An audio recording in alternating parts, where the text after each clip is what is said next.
may begin. A lot of times I'm driving, there's nothing to do, and I shuffle through the radio before I unglue.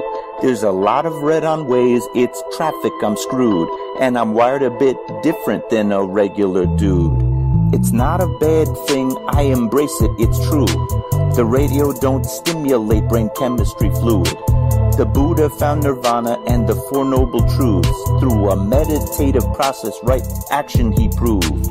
For me, I require the use of a tool, a detector, pin, pointer, shovel, and beach scoop. I'm meant to work the dirt with my history crew, but everywhere I look, my interest taboo. Most people choose Bieber over Tippy Canoe.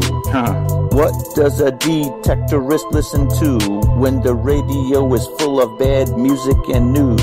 I need an alternative for me to peruse. Beyond Sight and Sound gets fantastic reviews. A metal detecting show where my thought bubble brews.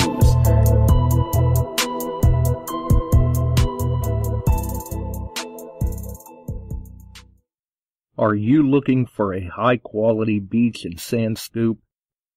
Are you trying to take your hunting to the extreme? How about an American-based company that stands behind their product and everything they sell? Then check out our friends over at XTREME Scoops. John has been making scoops for some time now and makes a quality beach and sand scoop to take your hunting to the next level. XTREME Scoops recently released their new sand shredder that works great in the water and on the beach.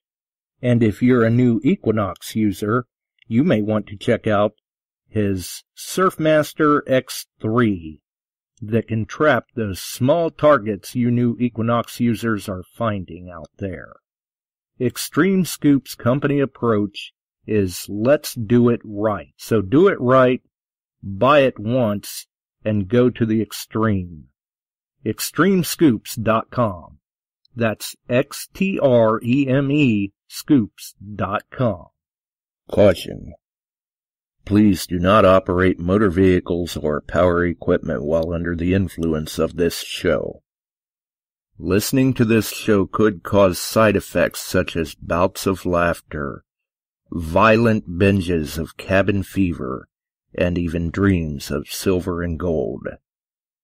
Please be advised. Now that the fine print is out of the way, on with the show. All right. We're back and we're live once again. You are listening to Beyond Sight and Sound Metal Detecting and Treasure Hunting Radio for all the really cool digging people out there. Oh, I'm behind. I'm way behind. I'm still trying to catch up here. It seems like, kind of like, you ever feel like you're one of them short dogs, little ankle biter with short little legs, and your little legs are moving just 1,000,000 miles a minute to try and keep up with everybody else? Well, that's kind of the way it's going here. Behind on messages, notifications, emails, dropping the link, things like that. So tonight, it was a very late, very limited drop for link. That's just the way it goes sometimes. Like I said, I'm still trying to catch up here. So, let's see here. Links in the description. Our friends over at Shooters and Prospectors. Chuck Smalley, the man with the plan, the dealer of choice. He's a multi-line dealer of XP, MineLab, Noke to Macro, Garrett, Detector Pro, DetectEd, Detecting Innovations, and many, many other lines.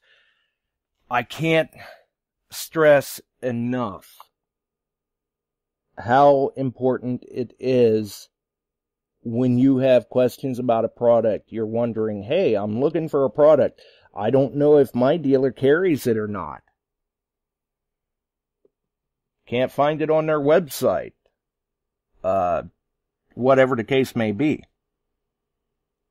always pays to call your dealer and ask them, hey, do you happen to carry this product by chance? Do you happen to carry that product? Or, hey, I'm looking for this. Do you have it? Can you get it? Do you know where I can?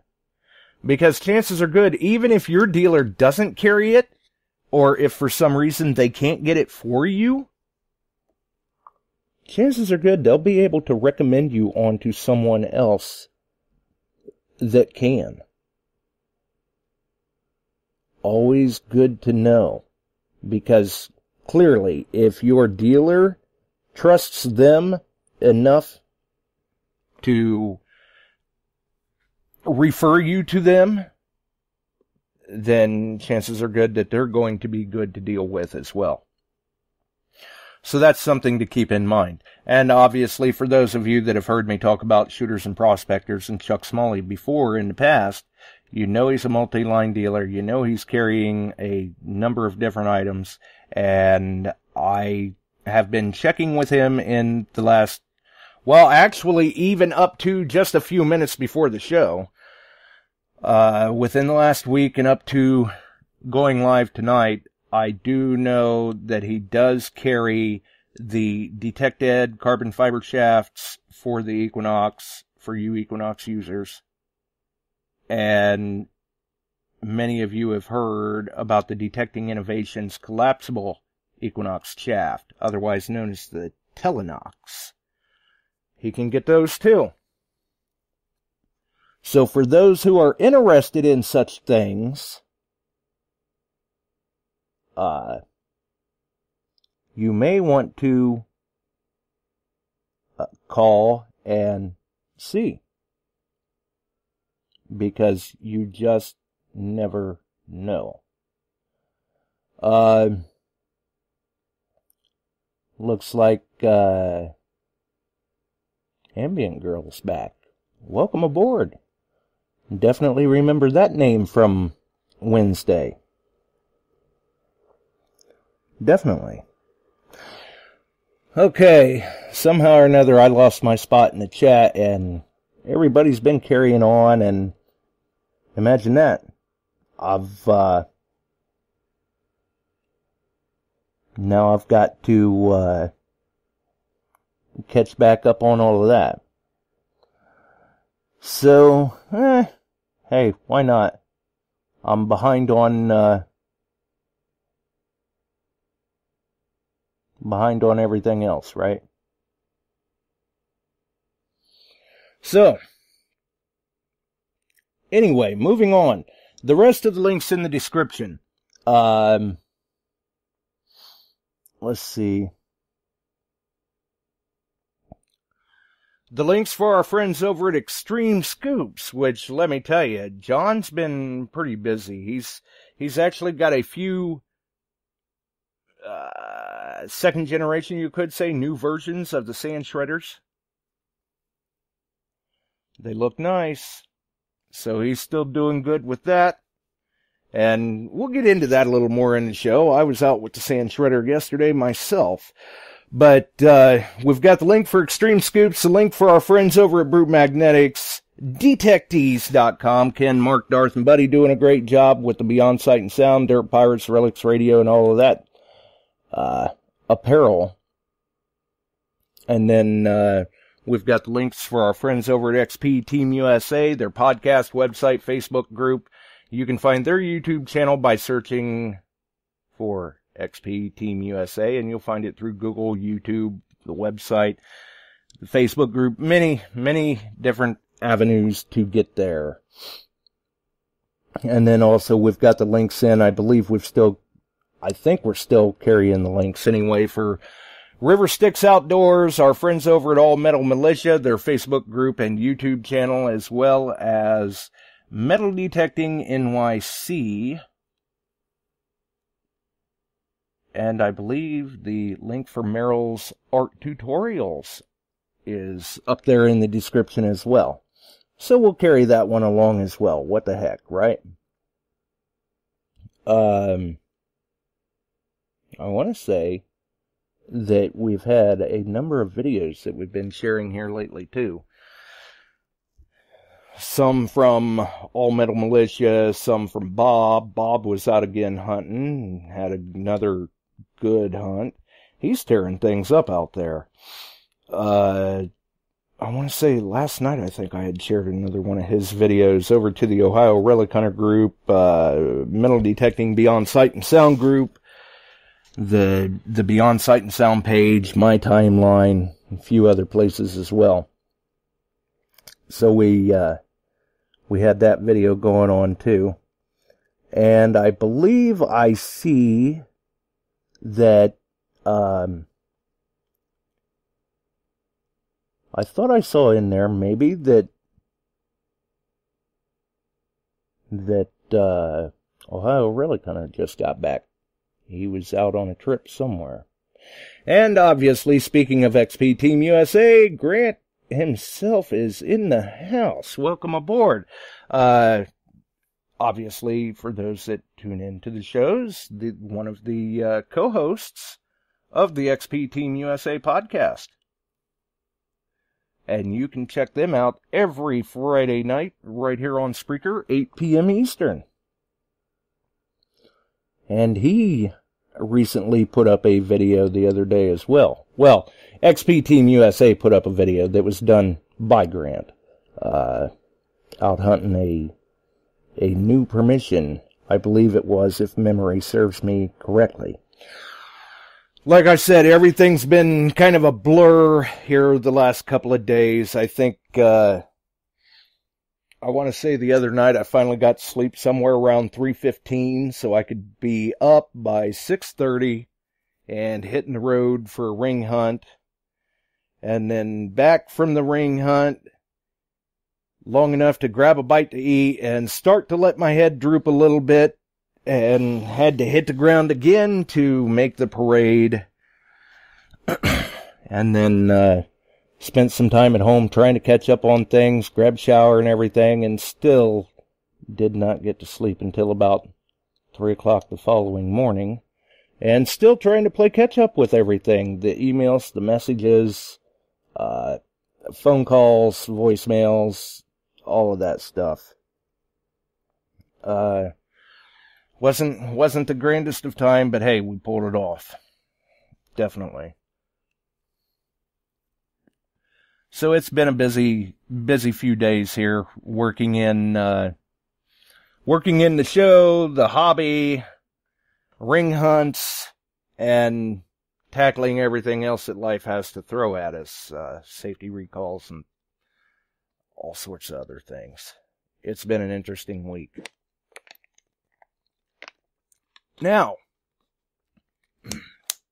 on top of videos that have been shared, I also shared one last night, I believe. That was somewhere in the mix of the long run. Last night, yeah.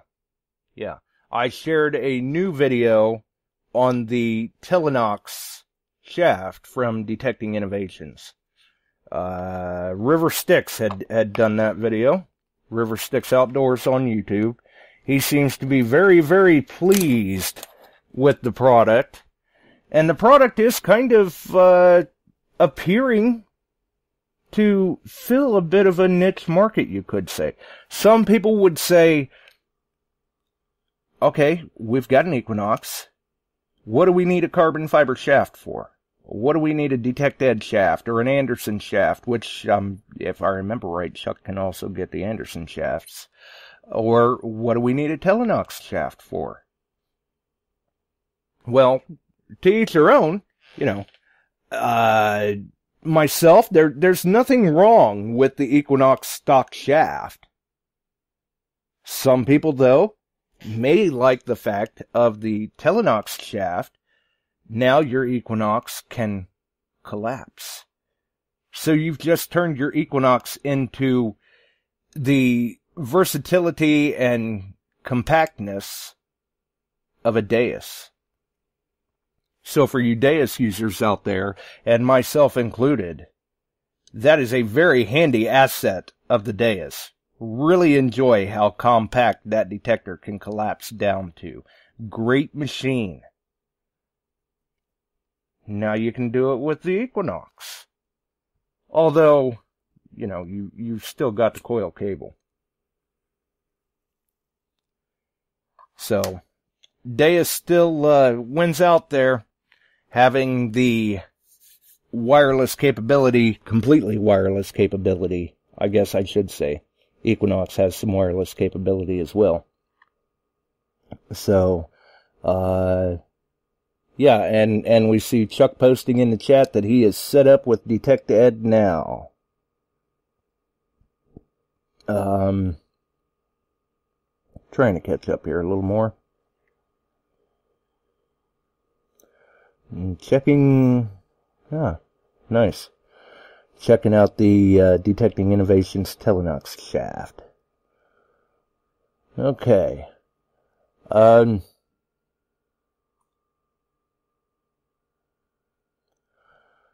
So we've seen some interesting things coming up. And so far, the Telenox doesn't look too bad, but hey, I've heard nothing but good things about the Anderson carbon fiber shafts as well as the DetectEd shafts. So it's all just your personal preference. You're not going to obtain a lot of benefit as far as lightening up the unit. I want to say, I think the Telenox shaft compared to the stock Equinox shaft, you're looking at somewhere around 4 ounces of difference, something like that. So maybe you're bringing the Equinox down to just about the weight of the Deus with the stock coil. Probably right around there.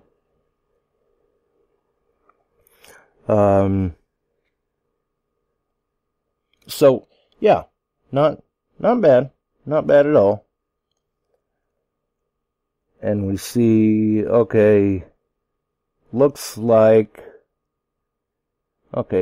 Barb is saying that there's 2 ounces of difference between the DetectEd and the stock Equinox Minelab shaft. So there again, you're talking mere ounces. So now you got to ask yourself, can I justify the purchase? It's a personal preference type thing. Some of us, weight is a bit of an issue, so anytime you can shave ounces off of it, you're great. I mean, obviously, that's why I love to use the Deus. That's why I love to use the Equinox. They're lightweight machines. You can't beat them. Nook to Macro Amphibio. Also very lightweight machine. Not bad. Heavier than the Equinox, heavier than the XP Deus, heavier than the ORX, but still not a bad machine. Very, very capable from what we're seeing and hearing from people. Merrill spoke about the Amphibio a little bit Wednesday when he was on the show. So you can always go back and check out that episode if you missed that one. Great guest to have on. He had some interesting stories going on about some of his finds and, as well as what he's doing with his YouTube channel and the dug coins that he finds. The dug clad, I guess I should say, recovered clad coins. Kind of a creative way to do it. Hopefully it works out well for him. It's been doing not too bad so far. And he continues to invest those clad coins into the stock. What was it? I want to say, I think I saw him post the other day that he's fixing to break $100 in clad this month alone. At the rate he was going. Whether or not he did, I don't know. There's still a couple days left in the month. We'll see what happens. We'll see. But definitely a creative way to deal with the recovered clad. Or at least make it more acceptable to find, you could say, because who likes finding the zinc pennies anymore? At least they'll add up, and you can get them converted into something more useful, I guess you could say. So he's doing great in that aspect. Definitely. And speaking of Merrill as well, Metal Detecting NYC, shout out to him once again. The links are in the description for his channel on YouTube. Obviously, you've noticed, for those that caught the beginning of the show, the audio was a little different, courtesy of Metal Detecting NYC. Go check out his channel if you have not already. Something interesting to see, for sure. And I almost tagged Miss Barb in a video today. If she has not seen it yet, she should go and check out the New Age Goonies group. Mr. Dwight went live, and he found an Indian laying right on top of the ground. No detector required. Not sure what the circumstances were as to why it was where it was. I did not catch that part, but that would have been great to tag Barb in. I don't know. I want to say the date on it was also 1889, maybe? Somewhere around there. And I see Mike's in the chat. Maybe he has seen the video from Dwight. I don't know. Something to check out, though. And you'll be able to do that after the show, because we're probably going to keep things a little on the short side tonight. We're still dealing with the air conditioner conflict and trying to get things resolved there. So who knows how long I'll hang in there tonight, but we'll see what happens. Another thing, too, to bring up, obviously it is open lines tonight. Anybody that wants to call in and chat, fine, go ahead, have at it. But let's talk a little bit about equipment. I don't know how many Equinox users we've got on with us right now. I'm not really even following the chat all that close. Or how many that have had experience with the Equinox, or that you're thinking about purchasing one. If you are, hopefully you're going to call Chuck. But we've been hearing, you've been hearing it, I've been hearing it. There's a few people out there talking. They've been complaining about the shaft wobble. That's why a lot of these people are going to the carbon fiber shafts, or at least one of the reasons. Whether it's Anderson, whether it's DetectEd, whether it's the Detecting Innovations, Telenox, people have been complaining about the shaft wobble and things of that nature. So far, I still have not heard a whole lot about shaft wobble. There's been a few people that I've been talking to that they haven't really noticed any difference at all. I mean, hey, there's cam locks. You know, there's a reason why we use them. Whether it's the Equinox, the Deus, the CTX, AT Pro, whatever, any machine out there. Take your pick. That's why we use the cam locks. And for the most part, I'm going to say probably the vast majority of Equinox users, I would think, are not having an issue with shaft wobble, because it seems like where I'm hearing about it from anyway, are usually very very ambitious users. They're out there all the time trying to make those finds. Some of them are water hunters, and it does stand to reason they are going to wind up, you know, we heard it in the past from the CTX water users. about the wobble that was going on. So chances are good, sooner or later, most of them that are using it in water,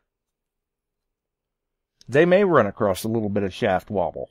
The cam locks wear. They're a consumable part. And that's why some people are going to the carbon fiber shafts. Excuse me.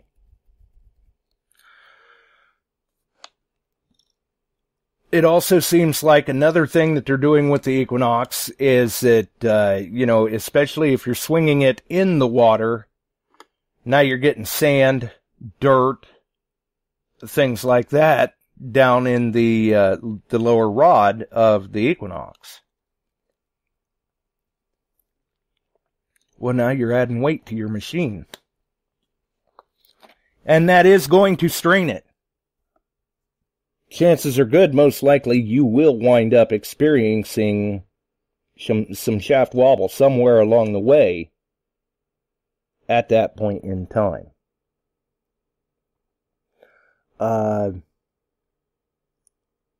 Another one. To melt an engine is bad juju. Nice.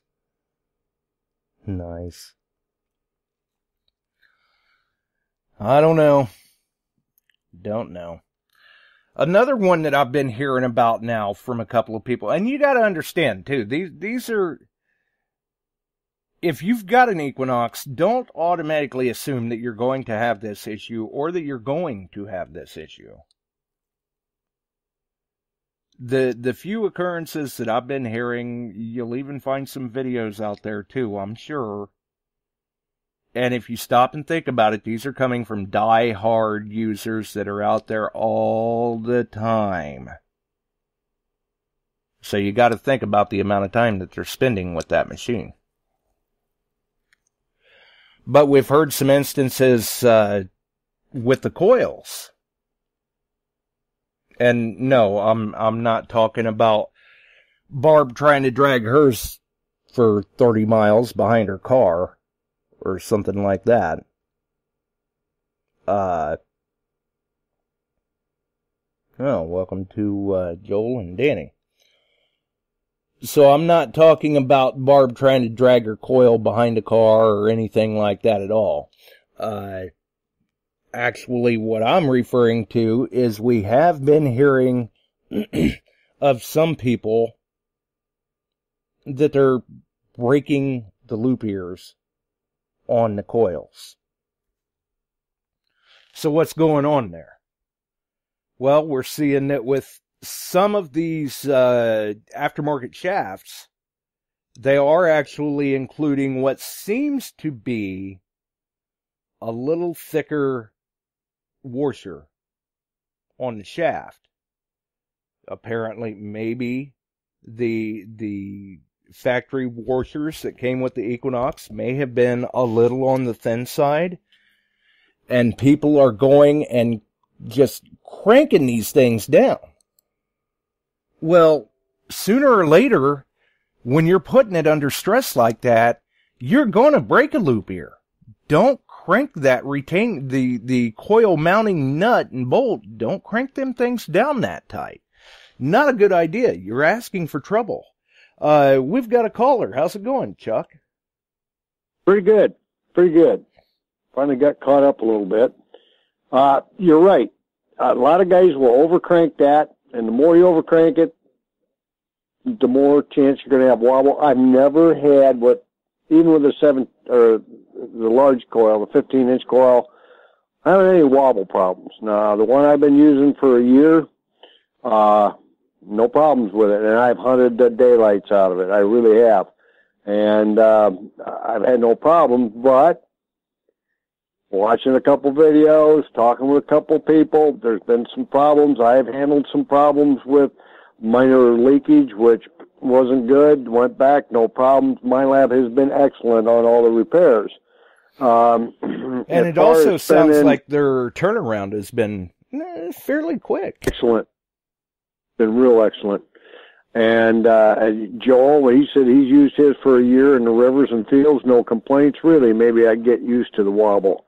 I haven't had any, but and Joel says again, you don't tighten it down too much, just do it. Now, dragging parts behind the car, I don't recommend that. No, I wouldn't recommend that either. 400 miles anyway. That probably didn't do that. I wonder if she ever sent that in. And that's tough on them, you know. Yeah. I can't imagine anything that holds up too well to being drugged behind their vehicle. So, it is what it is, and Danny said, hey, you use it a lot, there's expected wear to happen. Exactly, they're consumable parts. That's right. Well, I have on the 3030, I am running one of the original 15 3030s ever come off a line. And the only thing I had to replace after all those years is one of the roller latches. Dried the pin out, put the latch in, and away we went. Yeah, I have heard of those having to be replaced, but there again, like you said, you know, when you're out there hunting the daylights out of things with a machine, some of these parts, there's just no way around it. You're going to wear them down. You're going to have to replace them. There you go. And I suppose maybe some people are, like the couple of instances I've heard with the Equinox coils, maybe they're just cranking them down because they're afraid they're going to put added stress on that coil cable. If they've got that bolt too loose, their coil will flop around. Good old hard twist, and then the next time it takes a little more, and then down the line it takes more and more, and then all of a sudden it's not really giving you the grip, and you get the wobble. And, right, then you got an ear cracking or something. And one of the guys I watched on a YouTube video, he talked about having the wobble, and one of the problems that he showed that, you know, I really didn't tumble to was, you know, you've got the clip holes. Well, the water gets down the lower shaft, and he never drained it. There's no drain hole in it. Well, your Detecteds, they come with a drain hole in them. So the water and some of the dirt and crap, but he'd been in such muddy stuff, it built up with mud, and he was showing what he tapped out of it. So that's the kind of stuff, you know, fair and, you gotta take good care, you know, feed it, take care of it, it'll take care of you. Right. And that kind of stuff. But and there's especially going to be wear and tear, and people aren't going to want to put up with it again, so I'm going to be carrying some of the carbon shafts. I'm looking into the folding one. I don't have one in hand. Right. But when I get the one I got coming, I'll be checking it out, and maybe I can do a quick YouTube video on it and see what I think of it. Yeah, there you go. And like you mentioned, especially in terms of where the one gentleman had some sand and silt and mud and stuff like that accumulating in the lower shaft like that. Well, a lot of this stuff can be resolved with just some simple common sense and maintenance. That's right. That's right. So, you know, and Bill says duct tape, just saying. Well, Bill, I've done that. Yep. Red Green's proud of us, buddy. Well, yeah. Actually, I see where he's saying there's 102 uses. I'm thinking there's a heck of a lot more than that, bud. Oh yeah. The more you the more you mess with it, the more things you can find that it'll work for. I don't know if you guys I've went to a Red Green one-man concert up in Dubuque, Iowa. I paid to meet and greet the guy. I worked for 3M for 37 years. We make duct tape. He is sponsored by 3M on them. There are literally piles of duct tape all around that stage. Wow. That's got to be something interesting to see sometime. Yeah, he's neat to listen to and talk with. So, Bill, if you ever get a chance, go watch old Red. He'll teach you. There's probably 4,000 or 5,000 uses in his book for duct tape. Right. Yeah, there you go. Sure enough. Definitely. And I guess there's even been a few instances of the lower shaft just snapping. I haven't had that or seen that, but I heard of one.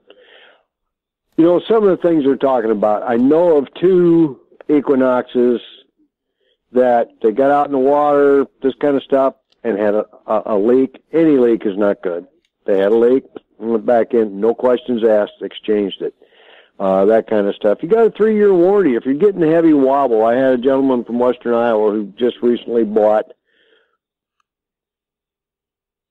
the Equinox, probably in the 6 months, and he was talking about he's getting some wobble. And I said, did you call my lab? He said, actually, Chuck, he said, I bought it from you nearly a year ago. And I said, okay, call them up. You got a 3-year warranty.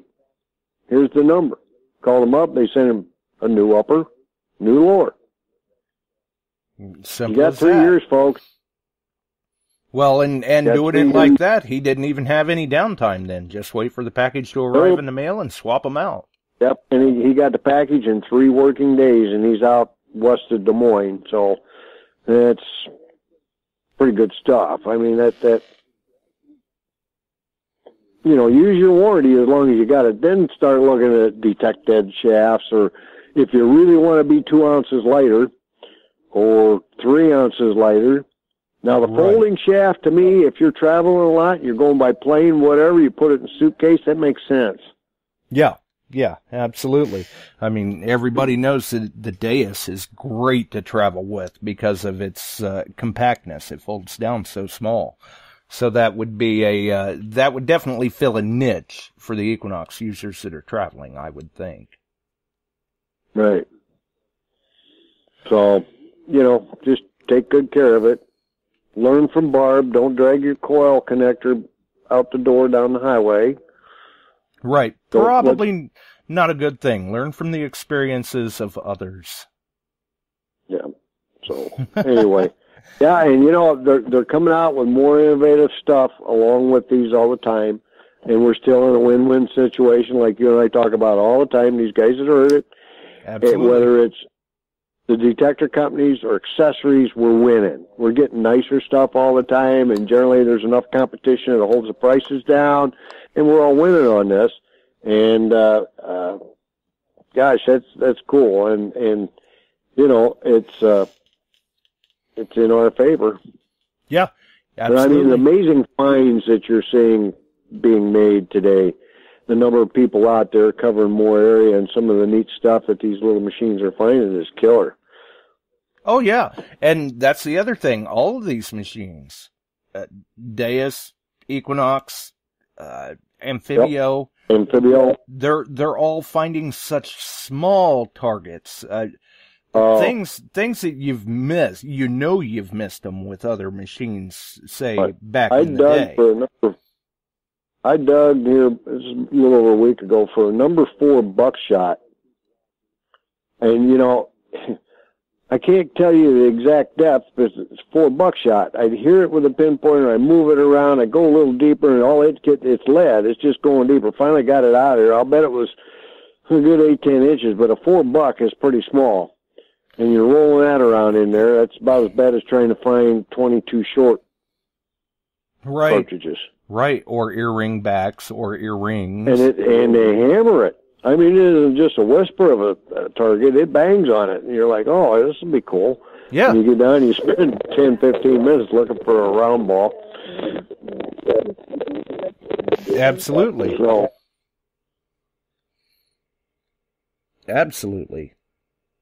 And then I just landed a permission out in Virginia today for when we make this trip out in September. We're going to go into eastern Pennsylvania. We're going to swing down to Orange, and we're going to swing down to Farmville, which we picked up a permission out there. That was Sailor Creek Battle. And there was the Battle of Farmville and Battle of Sailor Creek, and we actually landed some permissions in that area. Private ground. I'm excited about that. So that particular area has been closed off because that was the last major battles moving toward Appomattox. I see a plate in Chuck's future. Well, I would like to see that. I would just like to get some good CS buttons and a couple things like that, and then show Barb that you can find Indian head pinnings all over out there, and we'll have a good time. Right? Yeah, it sounds like it'd be a great time. So you're hoping to hit that in the fall, maybe? Oh, we are going to. We're due out in September 13th. We're leaving. We'll be 14th, 15th. Leave the 16th out of Western Pennsylvania on. That's just outside of. Is it Fredericks? Yeah, Fredericksburg, Pennsylvania. And we're swinging down to Orange, and we'll hook up with Lance and some of the boys around Mount Pillier for a day or two. Then we're swinging down into this Farmville area, and then we're going to cut across, probably end up in Georgia with a buddy of mine there. And I am going to reach out. I want to talk to Loy and maybe cross paths with him and Tennessee Jeff for a day. Nice. Well, it sounds like doing that hunting that time of the year, the weather ought to be perfect. Not too hot, not too cool. Well, they probably won't have the cornfields picked up in the Pennsylvania area. That's one thing. We've got a 20-acre cornfield along this site, but we've got 3 old homes and a schoolhouse. The neighbor lady and that kind of stuff's going to let us go on to that. They've never let anybody on, and they've held it in their family for past 100 years. So I'm looking forward to that. Yeah, Chuck and the gang's going to be having a grand time. Yeah, there's 4 of us going, so it ought to be a guy's trip for sure. Nice. Well, hopefully there's plenty of finds to be made and some nice photos and maybe even videos to show up afterwards. There you go, Bill. I think we're going to go I-70. We haven't really drawn the route yet, but if that's the case, we'll maybe stop by and say hi to you, Bill. And you've been doing it long enough to remember an AH Pro. Those were good machines, bud. You talk about a lightweight machine for the time. That thing was light and a good little machine. There you go. Definitely. So, we're going to hit the road. Then I get back after that. I hit the road. I go to England. I get back from that. I'm hitting the road and probably be in Australia. Good grief. You're not going to have any time to take a break. Well, my breaks are going on right now. I think I told you why I've been on for a while. Right. We took a lot of damage on that one storm and getting my place squared away, and now the roofers are coming in about 10 days. We'll get that done. We got everything cleaned up and fixed right now and caught up. And after working down, there, I got to come on down. Chuck, was that Loy or is that Jeff on there? That's probably Loy. That's Loy. That's Loy. Well, I've got to call you, Loy, and let you know that when we loop back, we want to go down there and hang out with you guys for a day. Yeah, there you go. Well, at least you're getting the house all buttoned up then before you take off on all the adventures. Yeah, I took about a $29,000 hit on the house. So yeah, I was going to say it was somewhere right around insurance is a great thing when you need it. Yeah, at least it was in place for you. Yep. So thankfully so. Yeah. Well, anyway, I'll get out of here. You heard my piece on all that. Yes, they've got problems. Some of it is inherent a little bit, and the other is not being that user-friendly with the equipment isn't easy on it. And, that type of... I think a lot of times, too, what we see sometimes with these lower rods breaking on some machines, you don't want to use them like a cane. You can't use them to break a fall or anything like that. I mean, we saw a few... He come to me and complain, and I could see the problem. I said, were you pulling yourself up and down a little bit with that? Well, I might have. Yeah, I said, that's not a cane, man. That ain't there to hold body weight. Right, exactly. We've got another caller coming through. See if yeah, we've got him. How's it going, Loy? Going pretty good. on the road coming back from the Chattanooga show, and I was listening to your show, not able to chat much. I did tell Chuck to come on down, though. Right. Yeah, we're going to be talking with you, buddy, because I've got a couple guys coming with me, and we're going to do a loop. We're going to come across through Pennsylvania, drop down into Virginia, hike back through Tennessee, maybe drop into Georgia, see a buddy of mine, Van Boone, and then swing back up home. All three of us got this planned. We've got at least a 10-day road trip. Well, that's good. That's good. Yeah. Give us a little bit of heads up, and we'll get something together and see where we can go. Well, other than crazy, we'll have a good time. Right. And Barb wants to know if you're going overseas for Detective All. No, Barb, he's going on one of Chicago Ron's hunts. Yep, I'm going out with Ronnie. He needed somebody to be on one of the hunts. He had an opening, and then I took the last hunt, which had been late October, and then he had a couple that wanted to take that, so he moved me up to the second week. And I'll be over there for a week with Ron. Nice. Well, if you just give us a heads up when you're going to be down this way, and we'll make a plan. That's okay, Lloyd. We leave here the 13th of September. I've got to be 14th, 15th, and leave the 16th out of Pennsylvania, drop down to Orange. We'll be with Lance down in Orange, and then we're headed over, and Lance is going with us to Farmville, which is about 2.5 hours from Orange. It's past Appomattox. We'll be there probably 2 days to 3 days, swing back out, and then come your way. So I've just talked with the other two guys that are riding with me. The one guy, he's just driving from Jersey to Pennsylvania and back, so he's not going to take the whole swing with us. Yeah. Yeah, well, just give us a heads up, and you're more than welcome. I was you were the next one to talk to, so I mentioned it tonight, hoping you were listening. Well, we just finished up our Chattanooga show. We've been there since Friday, Chattanooga, Tennessee, and just drove in late this afternoon, and I was on the road and turned it on and just caught you saying that, so I thought I'd holler in and let you know. Timing is everything, Roy. Yes, it is. Yes, it is. It was meant to be. Hey, how was that show? I would have loved to come to that. It was great. It was great. I did I produced American Diggers podcast there. It ran about, a little over an hour, had a lot of good guests, and then History Seekers with Heath Jones and Scott Duncan. I produced them, and they had about a 40-minute show, and then we had a little over an hour and a half show on Rux Radio, and got to meet a lot of people. You know how those shows are. You get to meet the people that yes.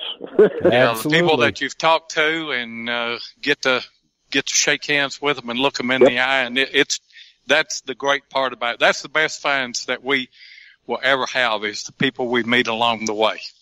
That's exactly right. And and that's a blessing. But I'll tell you what, it's kind of a hidden pain in the backside, because I've run in and talked with so many people over the years when I was swinging around from my lab there and doing different stuff, and they'll come up to me. That's how I met Leighton Harrington, by the way. It was up in Boston from my lab, and that kind of stuff, and some other great people, but man, they'll come up and they'll shake your hand. You remember me?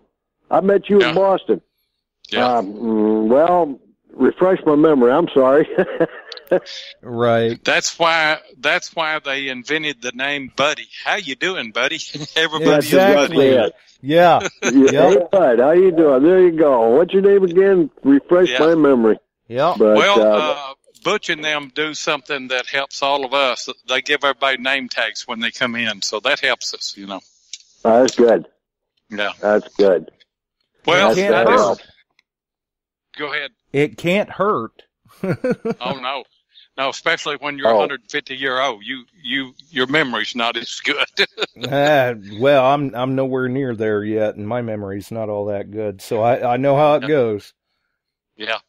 Well, good job tonight, guys, and I'll just listen to the rest of it. But looking forward to seeing you Chuck, if Well, you I've get been down this working way. on getting away from here, and some things have kind of thrown a wrench at me here, and we're getting that squared away. So we're going to take some traveling time and have a good trip out of it. And Barb, if you want to go to Detective Hall, I'd recommend before you go to a Detective Hall, hook up with Chicago Ron over there and do a hunt with him. So anyway, Loy, good talking with you.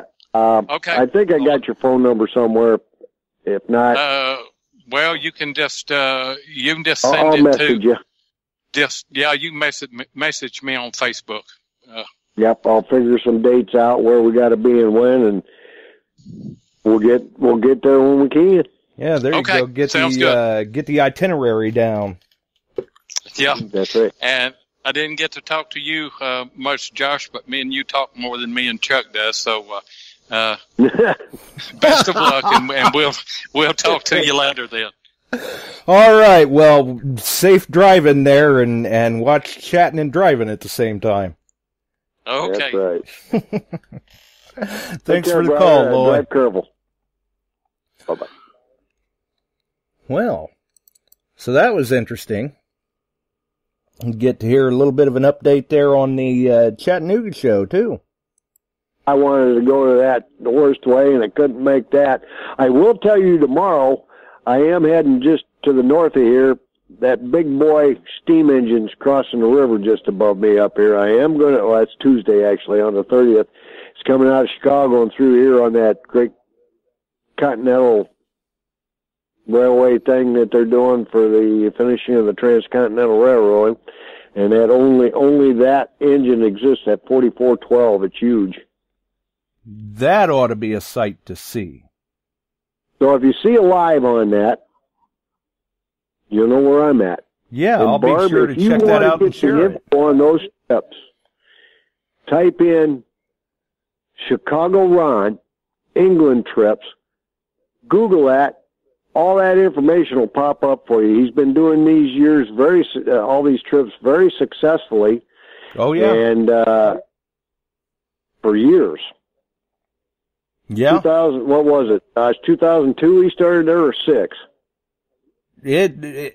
I can't remember exactly, but it seems to me that it had to have been right around there. Yeah, he's in that been time doing frame. this for quite some a long time, and he's got over 10,000 acres that they've got locked up to hunt, and it's all down by Colchester, England, and it's all Roman and Celtic and Saxon, but you better be prepared to walk. It's the biggest. And there have been ever thought of being. And there have been numerous gold coins pulled off of these grounds. Many, and some pretty rare coins. They found some neat stuff. Darwin, yes, he got a beautiful Bronze Age axe head. I mean, our club sent quite a few guys over. He's got one guy in our club that travels with him quite a bit, goes over and helps run a tour. Right. Yeah, I've seen a lot of nice finds come off of those fields that they've got locked down over there. Yep. But they got nice digs to stay in, and they haul you around. They pick you up and haul you back to the airport, so you don't have to rent a vehicle. Colchester's is a bit of a drive out of London. Right. Now, when I went over there for Detective Hall the last time, we rented a car. I scared a bunch of Englishmen. That was fun. Well, nothing wrong with that. On the right that. side of the road, you know. They got it backwards. Right, yeah. They do things a little differently over there. It takes a little getting used to at first, I'm sure. Well, and I think I scared my wife worse a couple times, but you know, it is what it is. They've got no roadside. It's hedgerows and no curbs, so you buy the extra insurance on tires and windshields. Right. I think the travel on the motorbikes would be a little hectic thing, especially after hearing how it was for you over in Italy. Those people are nuts. Right? I mean, sometimes there ain't no other way to call it. Yeah. The guys on the bicycles are bad enough. Then you get the guy on the moped, and then finally, I'm sitting there. I could hear it coming down the street. Somebody's running a Harley. Everybody got out of his way. Right?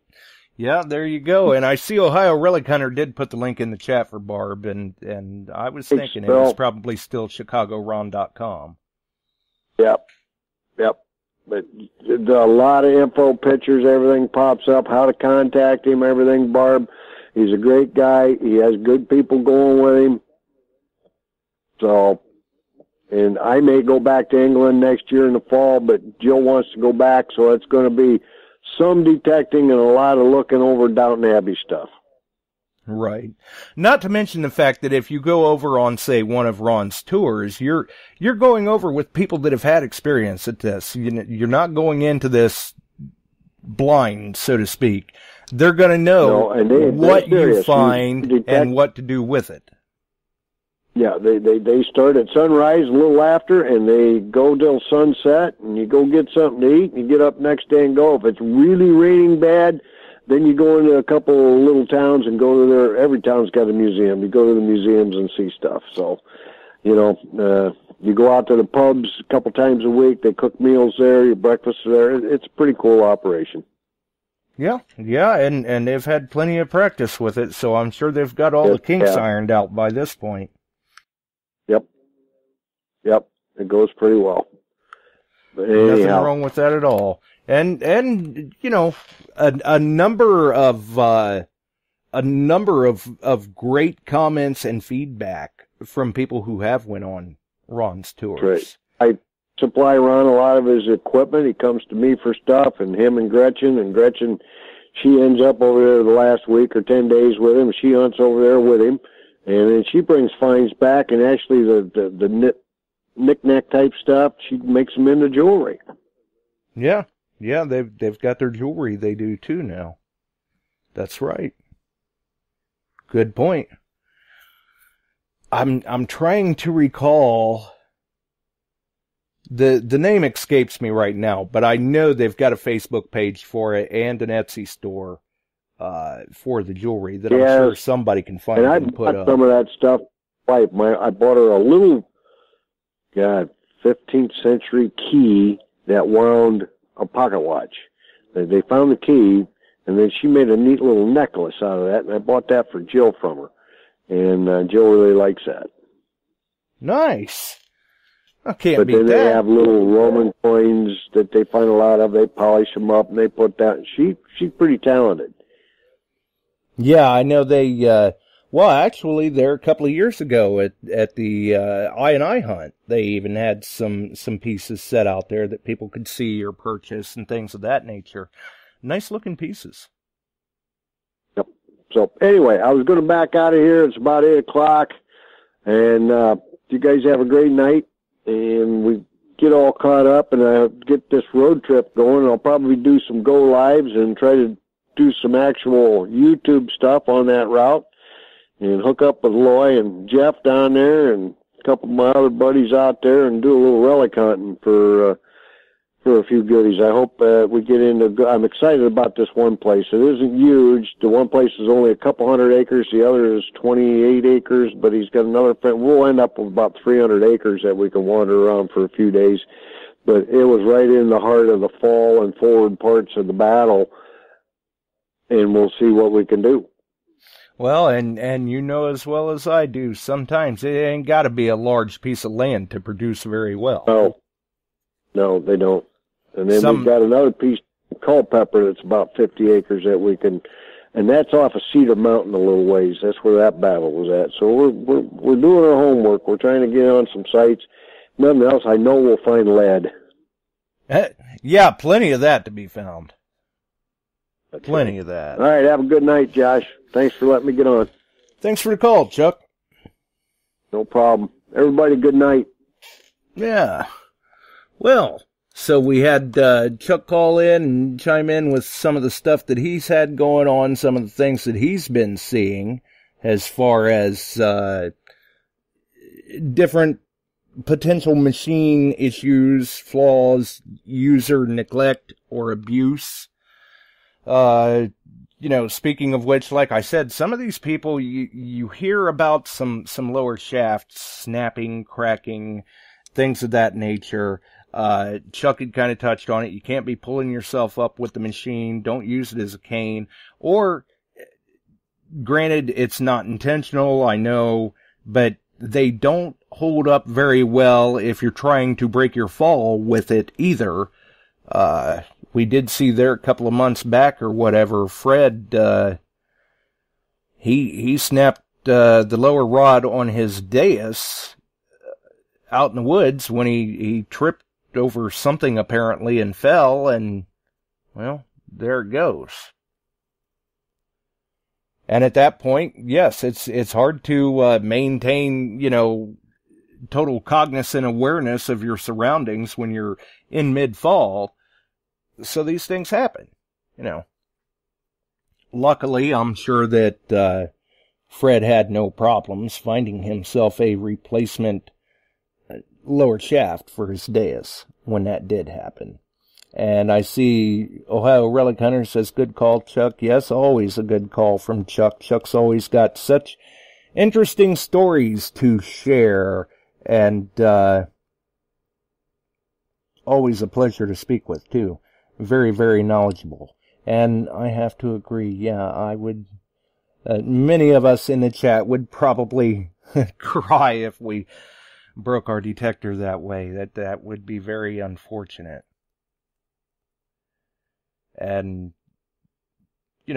I've been known to take a tumble or two in the field while I'm out hunting, but that's one of the nice things about the Deus or the Equinox. They're built like tanks, just don't land on them.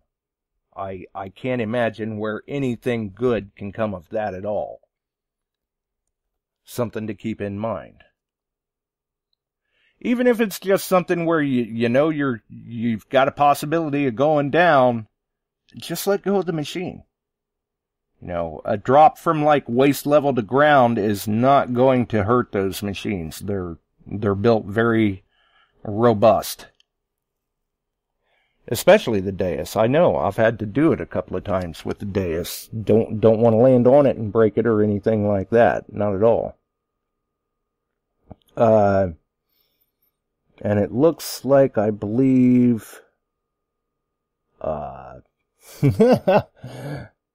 looks like Chuck must be giving some more information to Barb in the chat about the England tours that Ron runs.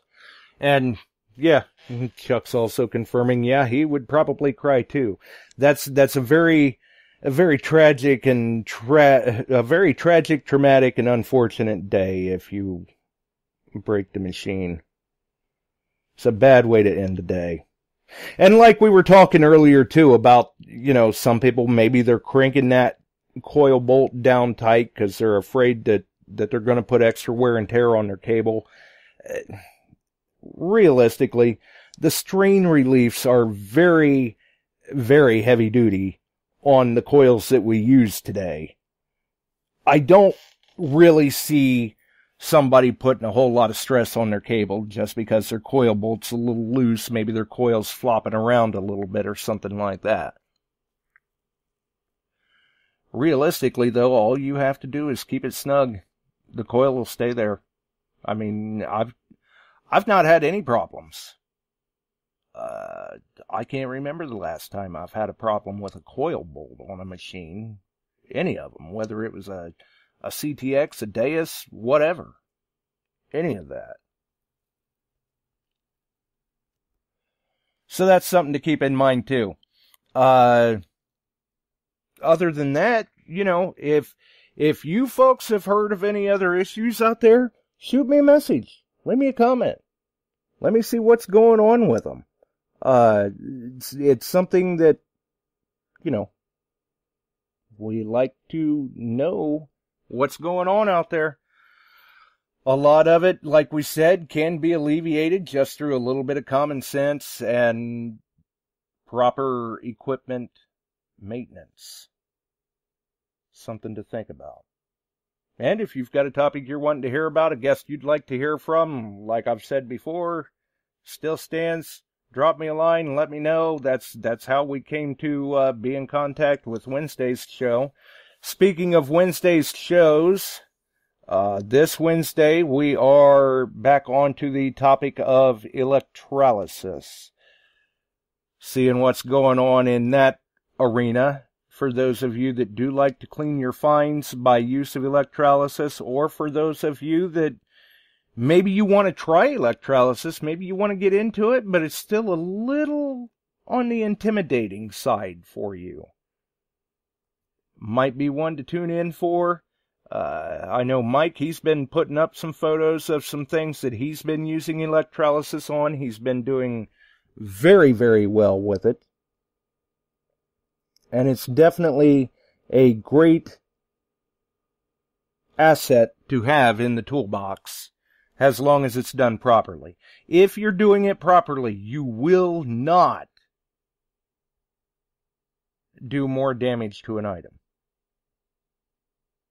You can wind up helping the item, actually, to last longer and look better, if it's done properly. So that's one of the big things, too. Disclaimer, I guess. If you're going to get into electrolysis and use that as a method of cleaning, please, please, please do your research. Do it properly. There's a lot of good resources on the internet that will help get you to that point. Many of us have other friends in the hobby, too, that maybe they mess with it a little more. They're a little more versed in it than you are. Reach out to them. Just make sure to do it properly. That's the important part. Everybody lives to dig another day that way, right? And speaking of living to dig another day, I guess we made it through we had a ring hunt yesterday. Unfortunately, somebody's apparently beat us to it because we gridded everything out. And if it was lost there, it's not there now.